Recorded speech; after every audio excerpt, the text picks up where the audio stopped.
Most people believe failing an exam ruins their future. History quietly proves something very different. But right now, none of that feels true to you. Because you're staring at the screen. The grade is right there, cold, unmoving, refusing to change no matter how hard you blink. You failed.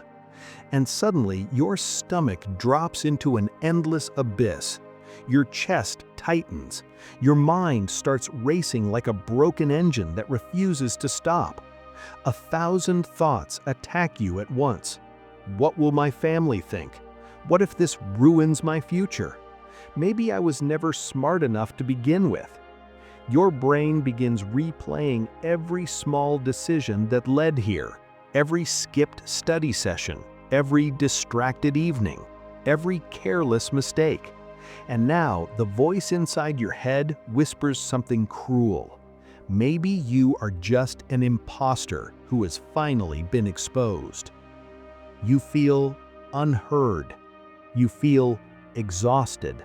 You feel deeply, painfully stuck. So pause for a moment. Take a breath. Hold it. Now slowly let it out. Because right now, your mind is telling you a powerful lie. It says this moment is the tragic end of your story. But here's the truth. This is not the end of your story. It is not even the end of the chapter. And in a moment, you will understand why. But first, let me ask you something strange. If a master surgeon makes one bad stitch during surgery, do they immediately throw away their scalpel and apply for a job at a bakery? Of course not.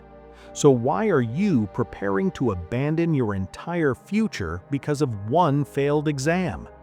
Before you decide that your life is officially ruined, you need to hear a story.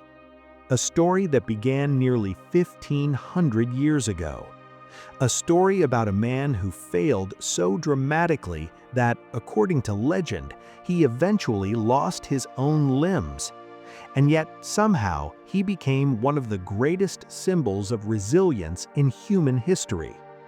Hidden inside his story is the exact mindset shift that can restart your life. But the story begins with rejection, a brutal one. In the 5th century, a wandering monk traveled across mountains, deserts, and dangerous lands. His destination was the legendary Shaolin Temple. His goal was simple. He wanted enlightenment. But when he finally arrived after that long journey, something unexpected happened. The monks rejected him. No welcome, no acceptance, no entry, just a closed door. Most people would have turned around at that moment. Most people would have said, "Well, I tried." But this man did something no one expected. Instead of leaving, he found a small cave nearby. Then he sat down in front of a stone wall, and he began to meditate. Not for a few hours, not for a few weeks, 9 years. Yes, 9 years. Imagine sitting alone with nothing but silence and your own thoughts for nearly a decade. No distractions, no comfort, just you, your doubts, and a blank wall. The monk's name was Bodhidharma, and according to ancient legends, his discipline became so extreme that his arms and legs eventually withered away from disuse. Whether the story is literal or symbolic does not matter, because the meaning behind it is powerful. Everything unnecessary was stripped away. Only his determination remained. Centuries later, this story inspired a strange little figure in Japan called the Daruma doll.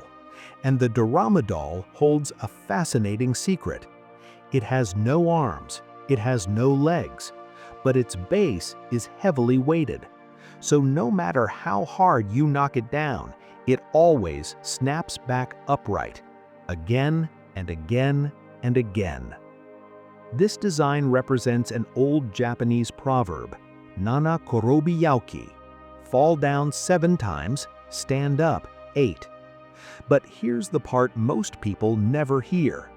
When someone buys a Daruma doll, its eyes are completely blank, pure white, empty. When you set a goal, you paint in the first eye, just one. That single dark eye sits on your desk, quietly watching you every day. A silent reminder, a promise waiting to be fulfilled. The second eye is painted only after the goal is achieved. And right now, you are standing at the exact moment between those two eyes. Your exam failure is not a final verdict. It is data, cold, honest feedback from reality. Reality is simply telling you something important. Your current strategy didn't work. Your study methods didn't work. Your discipline level didn't work. But that doesn't mean you can't succeed. It only means your system must change. And this brings us to another strange Zen story, one that might explain more than you expect.